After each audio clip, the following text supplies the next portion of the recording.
Welcome to Spodcast, the sports update on Firstpost. We begin the podcast with IPL news, of course. Kings XI Punjab's costliest by Sam Curran proved his worth with an incredible spell of bowling towards the end of the match on Monday as the home team pulled off a miraculous 14-run victory against Delhi Capitals. Delhi suffered an inexplicable batting collapse from a winning position that is certain to lead to jitters in their camp. Chasing a par score of 167 for a win, Delhi lost Prithvi Shaw, who scored 99 in the previous game, off the very first ball of their innings. Shikhar Dhawan and skipper Shreyas Iyer then steadied the innings to help take the Delhi Capitals to 82 by the 10th over. Rishabh Pant and Colin Ingram scored briskly and DC were 144 in the 17th over when Mohammad Shami removed Pant. Cruising at 144 quarters, DC required just 23 runs off 26 balls. They lost 3 wickets in quick succession and were reduced to 147 sevenths. The ball had started reversing more and DC's lower middle seemed incapable of handling the swing. KXIP's $1 million man Sam bagged a hat-trick to leave Delhi 152 all out in 19.2 overs. Earlier, Punjab were put into bat by Shreyas Iyer and could only manage a par score of 166 ninths. With Chris Gayle sitting out the game on account of a back injury, the Kings XI batting lacked power. David Miller, who scored 43, and Sarfaraz Khan, who made 39, were the only batsmen to get going. Sam Curran was declared the player of the match for his spell of 4 11ths that turned the match in Punjab's favour. India retained the ICC Test Championship mace for the 3rd year running, and won the reward of $1 million that is given to the first-ranked Test team. India enjoyed a memorable season that saw them winning a maiden series in Australia. The ICC said in a statement that India finished at the top of the ICC Test team rankings on the cut-off date of the 1st of April while New Zealand bagged second place. Reiterating his love for Test cricket, India captain Virat Kohli said, retaining the ICC Test Championship mace once again is something we are all really proud of. Our team has been doing well across formats, but it gives us extra pleasure to come out on top of the Test rankings. We all know of the importance of Test cricket and of how only the best can prosper in the format. Our team has a lot of depth and I am sure this will stand us in good stead once the ICC World Test Championship commences later this year. That's again something we are really looking forward to as it adds more context to Test match cricket. While India's top rank is not much of a surprise, New Zealand's consistent performances over the past year saw them climb from 3rd position, needing them to only avoid losing the home series against Bangladesh last month to finish at the same position. Kane Williamson's side also had the satisfaction of seeing their captain awarded the ICC Spirit of Cricket Award for 2018, earned $500,000 after finishing with 108 points, 8 behind India. Williamson said, "As a team, we should be very proud. It's come off at the back of a lot of hard work and perseverance, not just by the 11 guys on the field, but the entire squad and support staff.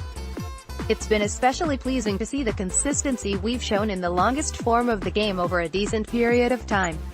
South Africa, who had finished second the previous 2 times, will receive prize money of $200,000 for finishing 3rd with 105 points.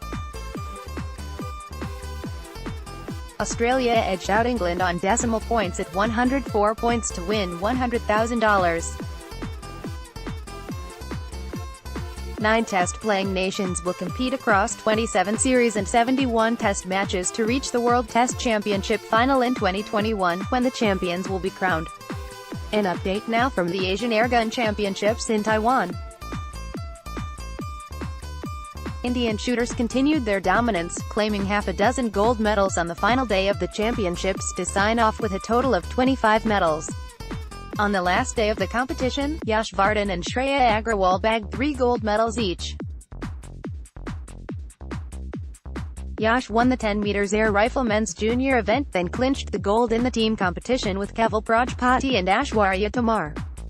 He scored 249.5 points while Kevin and Aishwarya shot 247.3 and 226.1 for silver and bronze respectively. Earlier, he combined with Shreya to win the mixed team rifle junior event as well.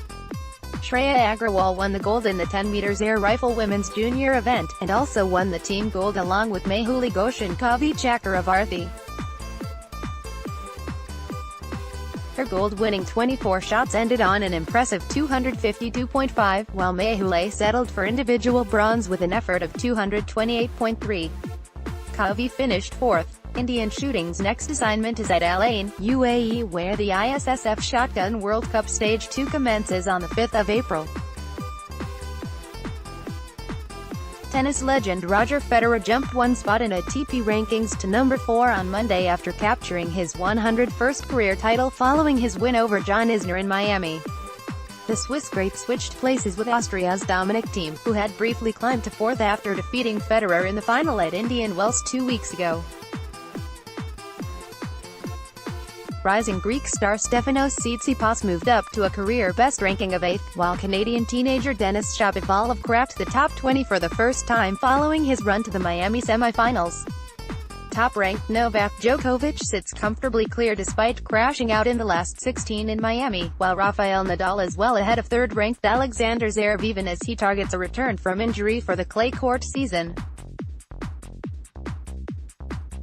In WTA rankings, former number 1 Simona Halep cut the gap to the current number 1 Naomi Osaka after she made the semifinals at the Miami Open last week. French Open champion Halep, who last held the top spot in January, would have returned to the summit had she reached the final in Florida following Osaka's early exit. Halep reduced Osaka's lead to 239 points and moved above Petra Kvitova after the Czech fell to eventual champion Ashley Barty in the last 8. A former coach of Brazil's national gymnastics squad accused of sexually abusing dozens of boys has been banned for life from the sport, as prosecutors investigate the allegations. Brazil Gymnastics Federation's disciplinary tribunal announcement on Sunday prohibits Fernando de Carvalho Lopes from any activity relating to gymnastics. That decision came almost a year after De Carvalho was fired by the club MESC of São Bernardo do Campo, near São Paulo, where he had trained young gymnasts for 2 decades. De Carvalho was sacked after a Brazilian TV report that he had sexually abused more than 40 victims. In the TV Globo report, 42 gymnasts talked of some form of abuse, most frequently touching during and after training. Petrix Barbosa, a Pan-American champion in 2011, the only witness to talk to the camera without his face obscured, said, "I was woken up more than once by his hand down my pants." Another anonymous witness claimed De Carvalho asked him to masturbate and ejaculate in front of him.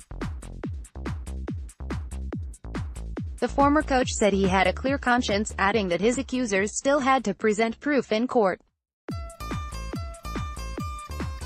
In 2016, De Carvalho was removed from the staff of the national team just before the Rio Olympics after a complaint by the parents of a young gymnast. Firstpost is now on WhatsApp. For the latest analysis, commentary and news updates, sign up for our WhatsApp services. Just go to firstpost.com/WhatsApp and hit the subscribe button. Updated date, April 2, 2019, 12 hours 59 minutes and 0 seconds IST.